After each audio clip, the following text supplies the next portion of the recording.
Assalamualaikum teman-teman. Kembali lagi di channel kita, channel manajemen proyek MPI kelas A. Di sini kita akan kembali membahas tentang manajemen proyek, tepatnya tentang materi monitoring, evaluasi, dan pelaporan proyek. Sebelum itu, mari perkenalkan kami dari kelompok 8 yang terdiri dari saya, Iza Nailati, dan teman saya, Ahmad Baidowi Asyari. Definisi monitoring ialah suatu progres atau proses untuk mengukur, mencatat, mengumpulkan, dan memproses komunikasi informasi untuk membantu mengambil keputusan. Monitoring proyek yang penting adalah proses yang penting dalam manajemen proyek yang bertujuan untuk memastikan bahwa proyek berjalan sesuai dengan rencana yang telah ditetapkan. Yang pertama adalah bagaimana sih proyek itu. Proyek terletak pada kemampuannya untuk memenuhi kebutuhan spesifik, mendorong inovasi, dan meningkatkan efisien dalam organisasi. Melalui proyek, organisasi dapat mengimplementasikan perubahan, mengembangkan produk atau layanan terbaru, dan mencapai sasaran strategi yang lebih besar.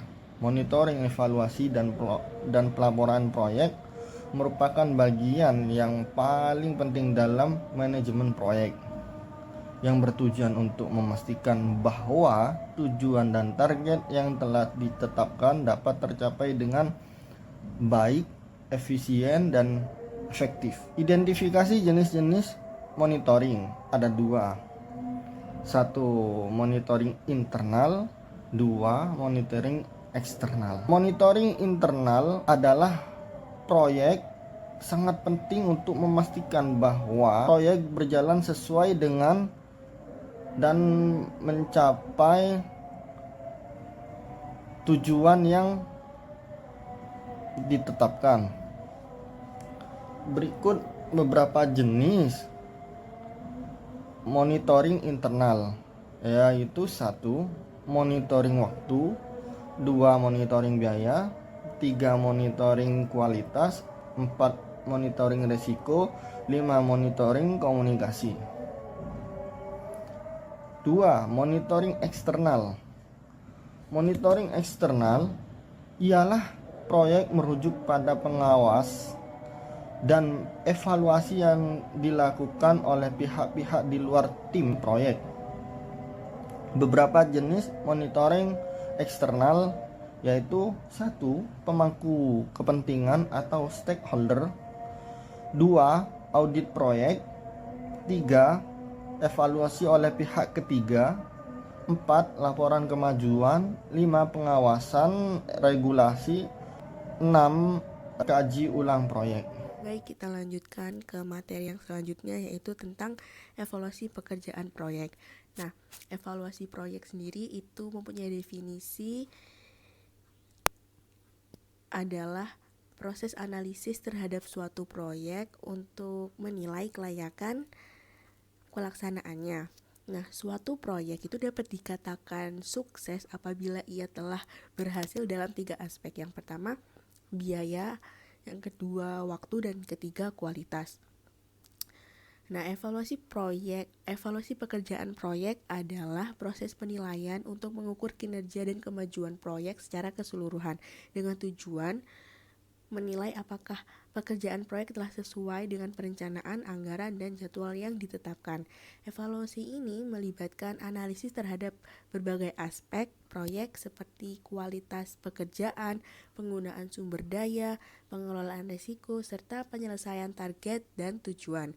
Melalui evaluasi, pihak manajemen dapat mengidentifikasi masalah, dapat mengambil keputusan untuk perbaikan, dan dapat memastikan bahwa proyek berjalan sesuai dengan harapan. Ada 2 macam evaluasi berdasarkan pelaksanaannya, yaitu yang pertama ada evaluasi formatif.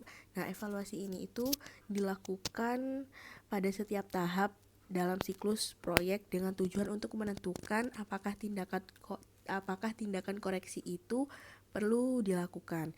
Yang kedua ada evaluasi sumatif. Evaluasi ini dilakukan pada setelah proyek selesai dan sangat penting untuk sebagai umpan balik untuk pengelolaan proyek di masa depan.